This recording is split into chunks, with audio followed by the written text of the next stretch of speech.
This podcast is powered by the pros at Pascal Air Plumbing and Electric. Arkansas owned, Arkansas operated. GoPascal.com. I mean, really exciting first game, back and forth, and we kind of gave it away, and we've got a base hit up the middle that got us an RBI, and then bang, we had a 2-run homer, another single 2-run homer. We scored 5 runs with 2 outs, and then it looks like we're letting it slip away again there in the top of the next inning, and just a really heads up play by Peyton Holt, and just flipped the game, and then obviously got through that last inning. It was a big winning the series, especially with being down a starter, knowing that we were going to, start someone who hadn't started an SEC game before, and we used a lot of pitching. I think we threw 7 maybe in that game, and I think Fouch's last pitch was like 101 miles an hour, and pretty amazing. But that was a big win. And then, the second game, we were just, you look back at, we were trying to get 4 innings out of our starter because we'd already used a lot of pitching. We knew they had used a lot of pitching.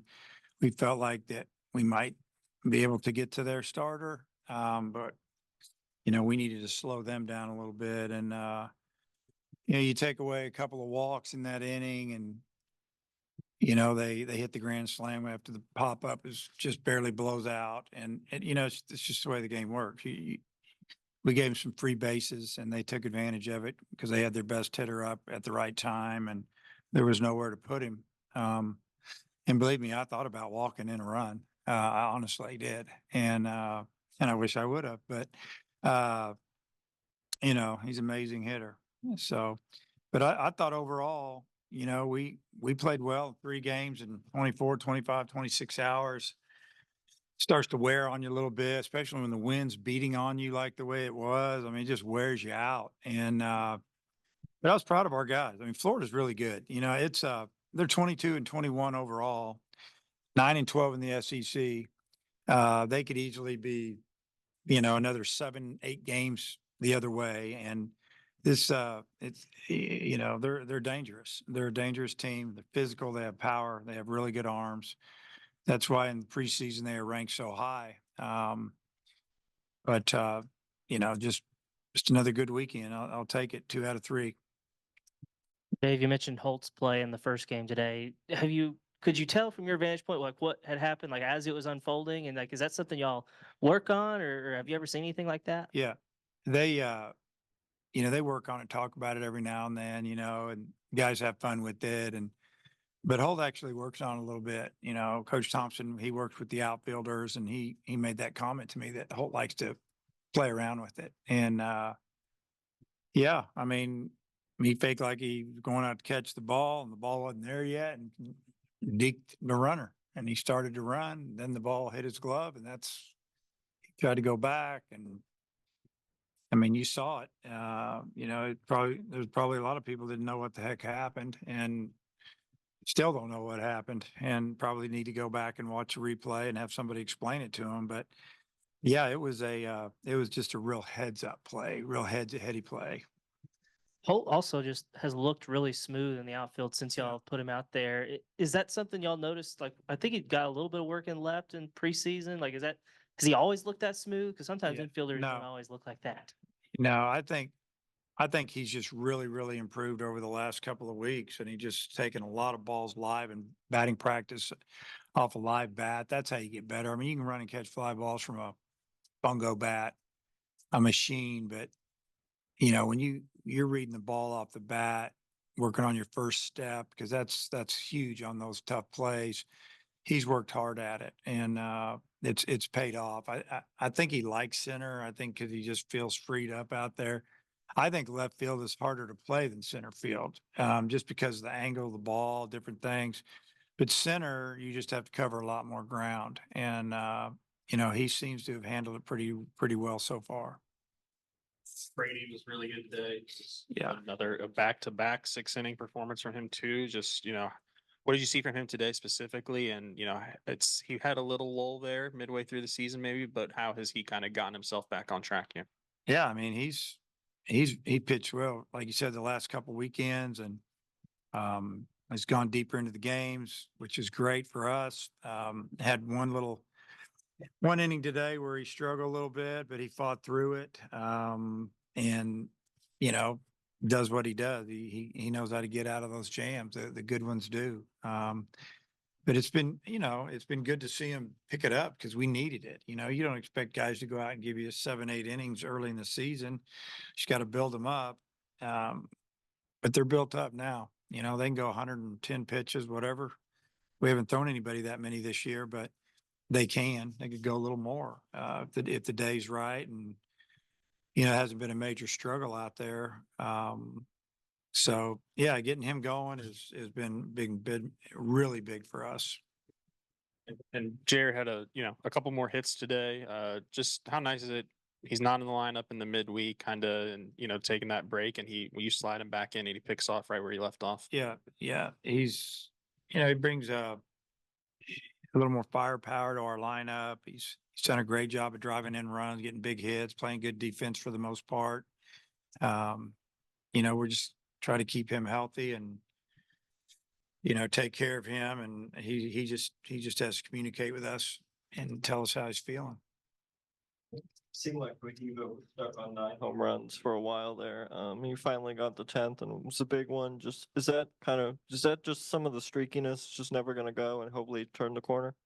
Yeah, I mean he's had some good at bats. He had some good at bats today. I think he is a little streaky, but he went down and got him a good pitch, kind of down and in. I think it's some type of off-speed pitch and hit it in the bullpen.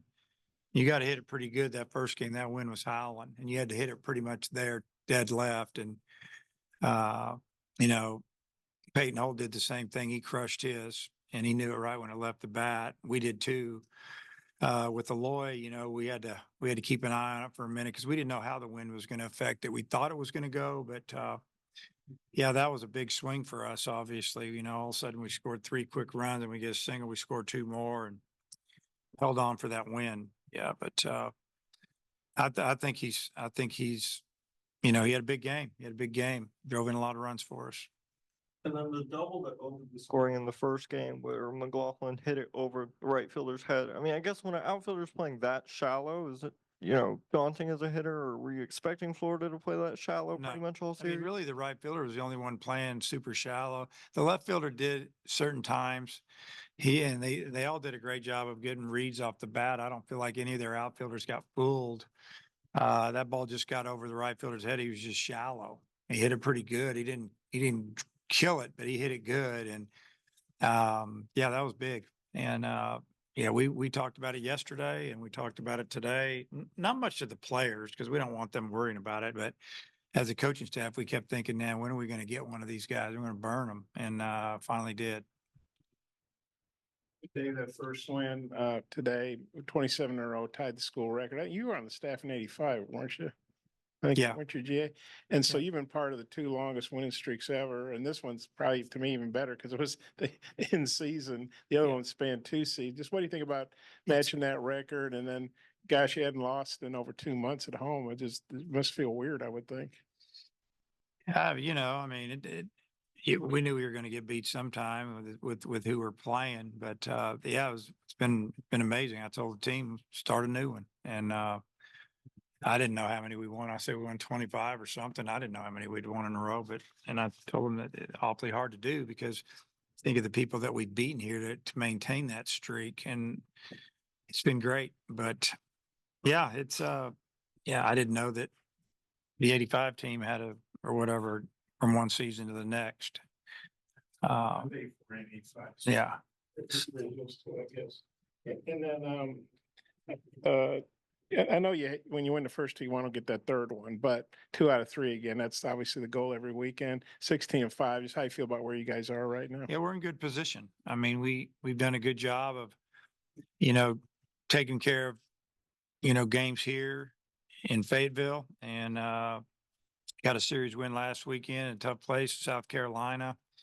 I feel like we're trending up a little bit on playing on the road. I mean, we've got 2 tough games in midweek, and then we get to go to Kentucky. It's a really tough place to play, and we're going to have to play really good to have success up there. So uh, let our guys kind of rest up tomorrow and just do a little bit on Monday and play baseball for a couple of days and get on the road again. Dave, what did you think of Faherty's 2 innings he gave you there in that last game? Best he's ever thrown. I mean, if you just talk about pitching, I mean, throwing a cutter, slider, whatever you want to call it, at 88 to 90 miles an hour, fastball up to 95 or more. Just looked like a guy that we thought we were going to have, and it kind of went away. And if he's back, that guy, that's going to really help us down the stretch. On the other end of the spectrum, the last several weeks, McIntyre's been hit around a little bit. Just what are you seeing from him? Yeah, we got to get him going because he's usually a guy that can come in and eat up some innings and hold the lead for you. You know what you're going to get. He's going to pound the zone, but his cutter hadn't been in the zone as much as it had. He's pitching behind in the count. You got to pitch ahead in the count. So we'll get him back on track, and that'll be big. So hopefully that'll happen this week. Dave, on the other hand, Kendall was pretty good last weekend. I think he was 0 for 10 this week. I know he's facing good pitchers, obviously, but what are you seeing from him? What do you got to do to get him going offensively? Yeah, we got to get him going. We need him. He's a lot better hitter than his batting average says or the contact says. He like you said, he had a good weekend last weekend, and we needed that. We needed every bit of it. And yeah, I think he needs just a little confidence and just need to go up there and start hitting the baseball like we know he can. And I think it's coming, but the sooner the better for us. I think that says when a guy has been your best reliever has struggled a bit, and then guy who's been one of your best hitters is struggling, but you're still 16-5. I mean, it's not like you're falling apart or whatever. Yeah, I mean, we've got depth. We've got guys that can play, pitch. They're good and confident. And I mean, we threw 13 pitchers in 25 hours, and we threw one of them twice. We knew that we were going to need some arms this weekend. We knew the wind was blowing in. We knew we were going to probably play a doubleheader. It's one reason we took, added another pitcher and left a position player off, and we needed it. So, it's you got to have depth if you're going to win, and that's helped us a lot. Feels like forever ago, but we did honor the 04 team before game 1. Just how cool was it to see a lot of the players back and reminisce? Yeah, it's we had a good time. We actually met in here, and myself and Coach Jordan, Tom Pagnozzi, Lane Berry, kind of our staff. We talked. I talked a lot. Talked about that season and what it meant to our program at the time, and how I felt like it kind of jump started us a little bit, maybe advanced us a few years as far as the fans getting back in, getting popularity. Tell them how much I appreciate it and we appreciate it, and some good memories. But yeah, it's good to see them all come back. I mean, it was probably like 90% of the guys, and it's hard. They live all over the country and they have families, and it's just really good to see them. They're all having, for the most part, they're all having success and enjoying their life. And that's what you want to see. And do you ever use like those early teams to talk or motivate? Teams now. Well, we talk about them. I don't ask them to come speak, unless they're a professional speaker. But, we use the pro guys will come in and talk to our guys in the off season and stuff and talk about their experience here and different things, what it takes to be good and get to the next level. Ask couple Missouri State things. Okay. Okay. You've obviously played them a lot, and Keith got announced before the season he's retiring. Just wonder what are your thoughts on him and playing against him all these years and just win some pretty high level games? Yeah, we played some great games against Missouri State over the years. I mean, all the way back to my first year here in 2003. That was probably the best team they ever had there. And I remember we played them in a midweek game late in the season. We beat them. They were highly upset. They ended up going to the World Series that year. And I think it's the only time they've ever been. I can remember many of the games. I remember we had a 17-inning game. I remember Brett Eibner pitching in a midweek game up there, and he threw like a complete game, and we beat him 2-0. The wind was blowing in, and Brett Eibner hit 2 solo homers. And I kidded the team after the game. I said, we didn't need y'all. We just need to bring Brett. And, there's been a lot of good memories, a lot of games. The game in the regional in the rain was, ridiculous, but we were playing, balls were hydroplaning, balls were stopping. So we've had a lot of good times, things you can look back on. And I'm sure Keith will do that when he retires at the end of the year, and hopefully enjoys, his kids and grandkids, and hopefully he gets to do what he wants to do, whether that's fishing or gardening or golfing or scouting, pro scout, whatever he wants to do. So good for him. It seems like you coached here forever, and Norm did, but he's been there for, I don't know, 40-something years or something crazy. He's been there for unbelievable Yeah, amount of what have years. you thought about his tenure there in the It's amazing. Probably never happen again anywhere. I mean, the man's been at one school for 40 some years. I don't even know what it is. And, Coach Thompson worked for him for a few years and enjoyed him. And every time we play him, it just seems to be a battle. We always get their best shot. And, I'm sure it'll be the same this Tuesday and Wednesday. Or Cal first pitch, and I saw you guys kind of having some fun in the dugout. Just what do you think about having him here? And yeah, he threw a strike off the mound. I was pretty impressed. Yeah, I talked to him between games. Actually, they came up to my office when I was doing some lineups. We talked about a few things, and he doesn't want to take away from our team or a game. And he asked if I was good with it. I said, yeah, I'm good with it. I'm glad you're here, and go out there and, build your brand a little bit, get people fired up about basketball. They're fired up about baseball. But yeah, he seems excited to be here. So I'm excited he's here.